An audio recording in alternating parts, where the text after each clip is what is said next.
감옥에 있었어요. 그러니까 빌립보서가 주후 61년, 62년경에 기록됐고요. 사도 바울이 67년에 로마 감옥에서 순교를 했습니다. 그러니까 한 6년 전, 순교하기 6년 전이니까 이때는 기독교가 굉장한 핍박을 받을 때예요. 70년이 굉장히 중요한 해입니다. 그때 예루살렘 성이 다 불탔거든요.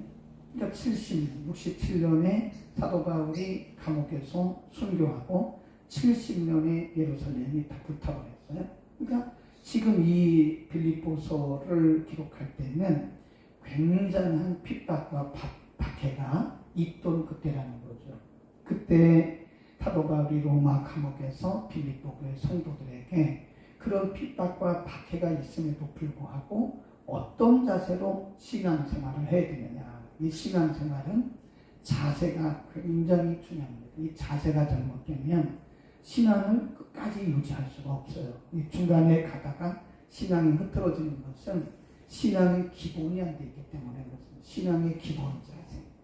우리가 운동을 할 때도요, 기본 자세가 안 되면 그거 아무리 해도 그 별로 효과도 없고 진보가 오는 거죠. 신앙도 마찬가지예요.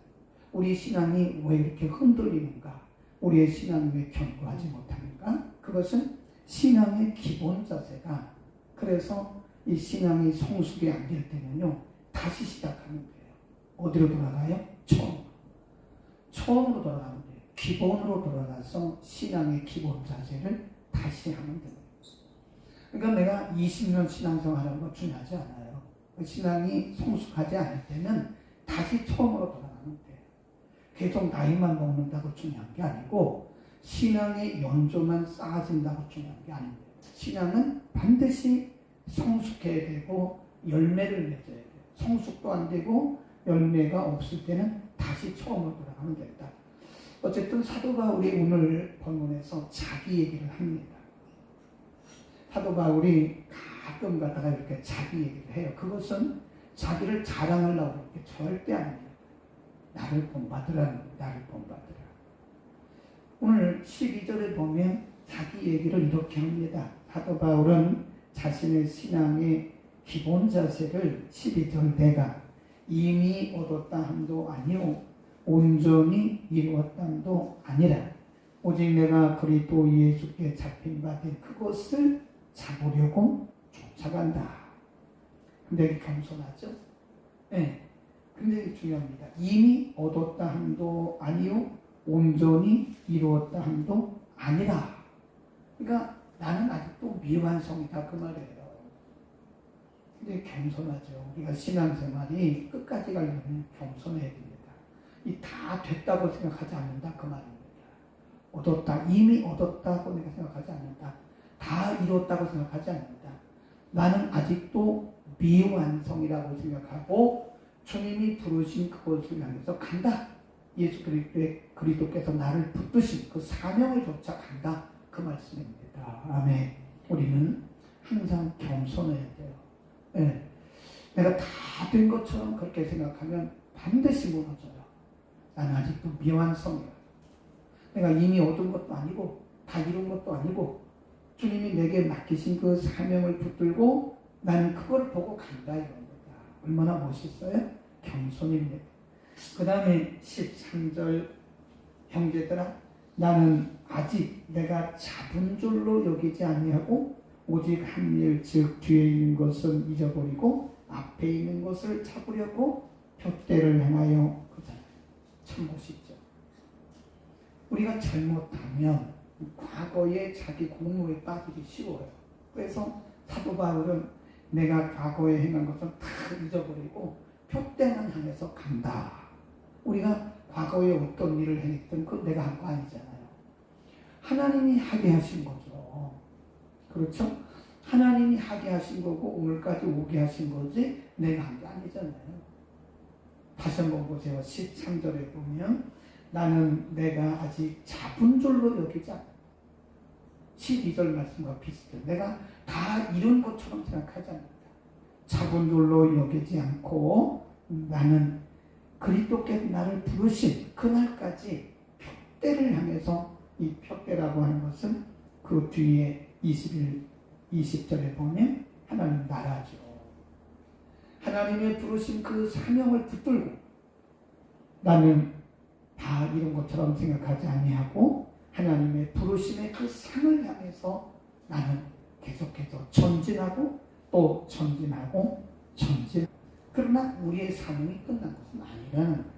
우리의 사명은 우리의 생명이 닿을 때까지 가야 되고 우리를 부르신 그 사명과 부르신 그 상을 향해서 우리가 가야지 잘못하면 이거 다 놔버리면 우리의 믿음까지도 흐트러질 가능성이 크더라. 그런 얘기입니다. 그럼 쭉 내려봅니다. 16절 굉장히 중요한 말씀을 해요. 15절 16절 읽습니다. 시작. 그러므로 누구든지 우리 온전히 이룬 자들은 이렇게 생각할지니 만일 무슨 일이 너희가 달리 생각하면 하나님이 이것도 너희에게 나타내시리. 오직 우리가 어디까지 이르렀든지 그대로 행할 것이다. 거기 보면 15절에 보면 누구든지 우리 온전히 이룬 자들, 그것도 줄거놓으세요. 성숙한 자를 얘기합니다. 성숙한 자. 성숙한 자들은 이렇게 생각하라. 만일 무슨 일에 너희가 다르게 생각하면 하나님이 이것도 너희에게 나타낼 것이다. 다르게 생각한다는 말은 아직 성숙하지 못한 자들을 무시하고 멸시하는 것을 얘기하는 거예요. 우리가 가끔 보면 교회 안에서 비교적 성숙하다고 생각되는 분들은 때로는 그렇지 못한 사람들을 무시하는 거. 그건 정말 하나님 보시기에 합당치 않은 거죠. 하나님 보시기에는 다 우리 비슷한 사람들이에요. 그러니까 잘난 척할 것도 없고 우리가 남들보다 믿음이 좋다고 그런 생각할 것도 없어요. 하나님 보실 때는 다 비슷한 사람.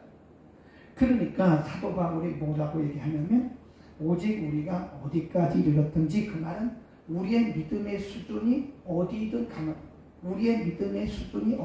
간에 그 수준에서 각각 맡은 일들을 최선을 다해라.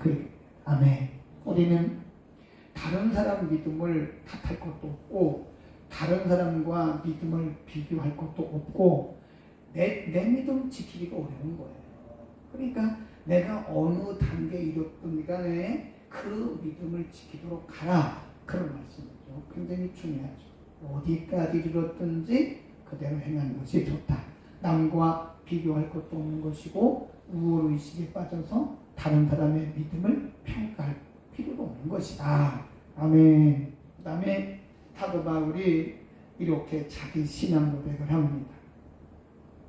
20절 오직 우리의 시민권은 하늘에 있는지라 거기로서 구원하는 자 곧 주 예수 그리스도를 기다리노니 이 시대 그가 만물을 자기에게 복종케 하실 수 있는 자의 역사로 우리의 낮은 몸, 육체를 말했죠. 우리의 낮은 몸을 자기 영광의 몸의 형체와 같이 변케 하시리다. 지금 사도 바울이 나는 아직 다 이루었다고 생각하지 않는다. 겸손하게 방심하지 않고 표대를 향해서 갈 수 있는 것은 이 세상에 이런 크고 소소한 일에 나는 매이지 않는다. 그런 본인이 지금 감옥에 있으면서도 감옥에 있는 것을 부끄러워하지 않아요. 사람들이 생각할 때 아니 저분은 사도요, 선교사요, 목회자요, 믿음 좋아요, 능력 행하는 자요, 영속이 있는 자인데 아니 저렇게 감옥에 있으니 어쩌면 사람들이 그렇게 말할 수도 있다는 거예요. 그러나 사도 바울은 자기가 감옥에 있는 것에 대해서 하나도 부끄러워하지 않아요. 당당하죠. 오히려 감옥 밖에 있는 성도들에게 기뻐하라고. 오히려 감옥 밖에 있는 사람들은 우울하고 슬픈데 감옥 안에 있는 사도 바울은 오히려 감옥 밖에 있는 사람들에게 기뻐하라고 감사라고 말할 수 있다는 거죠. 그 이유가 뭐죠? 표대가 있기 때문에 표대. 그 표대는 어디예요? 하나님의 나라. 우리가 신앙의 이 초점을요, 이 땅에 두게 되면 우리는 이 땅의 비본질적인 것들에 매여가지고 중요한 것들을 다 놓칩니다. 중요한 것은 하나님 나라예요. 아멘.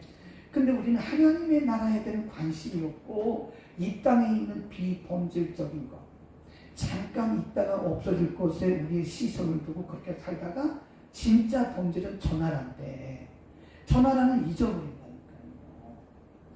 한 달 전에 국민일보에서 전국에 있는 19세 이상 성인 남녀 1000명을 대상으로 해서 설문조사했어요. 정말 충격입니다. 당신은 부활을 믿습니까? 50% 아니요, 안 믿습니다.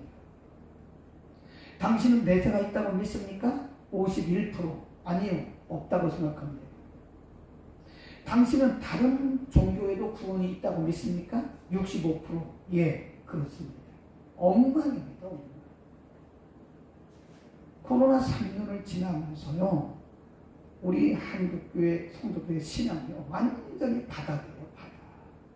아니 우리가 천국에 없으면 예수를 뭐라 믿어요? 응? 천국에 없으면 예수를 뭐라 믿냐고요? 마음 편한 거는 불교도 마음 편해요.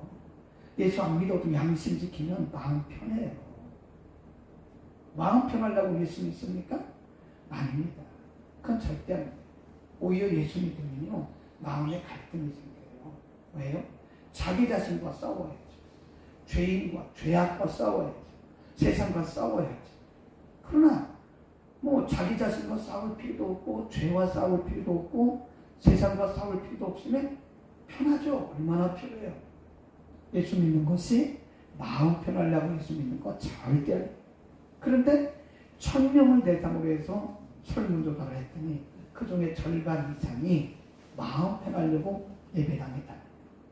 정말 이거 신앙생활 다시 해봅니다. 그러니까 작은 일에 매이는 거예요. 구원에 대한 확신도 없죠. 천국에 대한 소망도 없죠. 부활에 대한 믿음도 없죠. 그러니까 작은 일에 매여가지고 알고 그렇게 비본질적인 것에서 시간 낭비하고 그러고 살아요. 진짜 우리의 소망은 저 나라예요. 저 나라. 우리의 본질은 저 나라입니다. 시민권은 하나님의 나라였어요. 천국입니다. 천국. 네. 아멘. 우리는 우리의 신앙의 자세를 다시 점검해요. 만일 고린도전서 15장에 보면 다시 사는 부활이 없으면 우리가 가장 불쌍한 사람입니다. 우리의 믿음도 헛것이다. 예수님도 살아나지 않으셨을 것이다. 그랬어요. 그래서 부활의 우리 신앙생활의 가장 꽃은 부활입니다. 21절이 그러잖아요. 우리 낮은 몸을 변해서 영광의 몸으로 변케 하실 것이다. 예수님 오신 그 순간에요. 우리의 모습이 확 바뀝니다. 왜 그러죠? 우리의 낮은 몸이, 이 썩을 몸이 이제 영광스러운 그리스도와 같은 그런 영광의 형체로 변하기 때문에 우리 비본질적인 것들에 너무 우리의 소중한 시간들을 뺏기지 말라는 거예요. 제가 늘 그러잖아요. 천국 가는데 지장 없으면 그거 가지고 싸우지 마라. 그거 가지고 왜 싸우고 중요한 시간 그 시간에 기도하고 말씀 보고 그 시간에 가서 전도하지. 아니 비본질적인 걸 가지고 그렇게 싸우는 사람들을 보면요 왈가왈부하고 소중한 시간 다 낭비하는 걸 보면 참 안 됐다는 생각이 들어요. 아니 왜 저렇게 소중한 시간들을 엉뚱한 데 낭비하고 그 시간 있으면 기도하고 그 시간 있으면 전도하고 그 시간 있으면 성경 보지 왜 저러나. 응? 그런 생각이 들 때가 있어요. 우리의 시민권은 어디 있어요? 하나님 나라. 아멘. 우리는 주님 나라 가는 그날까지 우리의 시선을 하나님께 그 나라에 둬야 됩니다. 이 땅은 잠시 있다가 그저 주님 오시면 다 변해요. 요한계시록에 보면 새 하늘과 새 땅이다 그러잖아요. 이전 것은 지나갔으니 이전 것은 다 지나갑니다. 기가 막히죠. 국민일보 설문조사를 보면서요. 이야 우리 교회도 그럴까? 만일 우리 교회 성도 중에 절반이 부활을 못 믿는다면 참 이건 목회 잘못했구나 하는 생각이 들어요. 기가 막혀요. 그냥 망치로 뒤통수를 얻어맞은 그런 다른 목사님들도 물어보니까 거기도 그 설문조사 결과 보고서는 목사님들이 다 충격받았어요. 이거 목회 다시 해야 되겠구나. 10,000명 모임은 뭐예요? 그 중에 5,000명은 부활을 안 믿는데 10만 명 모임은 뭐랍니까? 그 중에 5만 명은 부활을 안 믿고 불신앙자들과 똑같이 그냥 왔다 갔다 하고 그러는 그게 뭐 그렇게 본질이 아니잖아요. 많이 모이는 게 중요한 게 아니더라고요.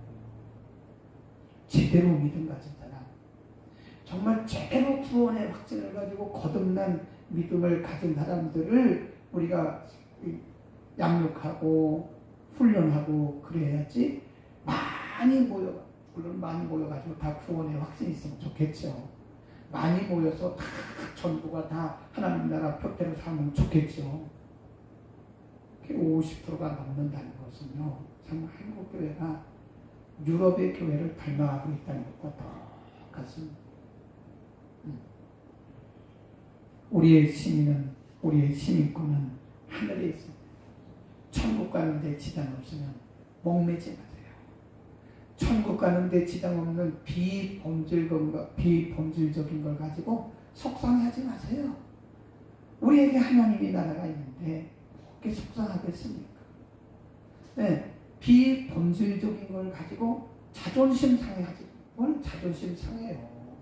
네? 우리에게는 하나님의 나라가 있는데 뭐가 속상하고 뭐가 자존심 상하겠습니까? 아멘. 오늘도 우리는 그런 차원에서 성탄절을 지켜야 돼요. 그런 차원에서. 우리 남정도 여러분도 참 멋있게 했어요. 네. 찬양도 잘했어요. 오늘도 칸타테도 해요. 다 좋아요. 너무 좋은 거예요. 그런데 여기에 핵심이 빠지면 안 돼요. 예수 그리스도가 누군가? 성탄의 주인 그리스도예요. 우리가 아닙니다. 참 감사하게 이번 성탄절은요, 선물이 하나도 딱 한 번 케이크 선물 온 거 그 외에는 한 번도 성탄 선물이 오가지 않더라고요. 정말 다행이라고 생각했어요. 제가 김 목사가 성탄의 주인공이 아니거든요. 제가 선물을 왜 받습니까? 그러니까 점점 우리가 본질로 돌아가는 게 감사해요. 네. 실제로 이 성탄절이 되면요, 아이들이 산타 할아버지가 와가지고 선물 주고 이런 거 기대하거든요.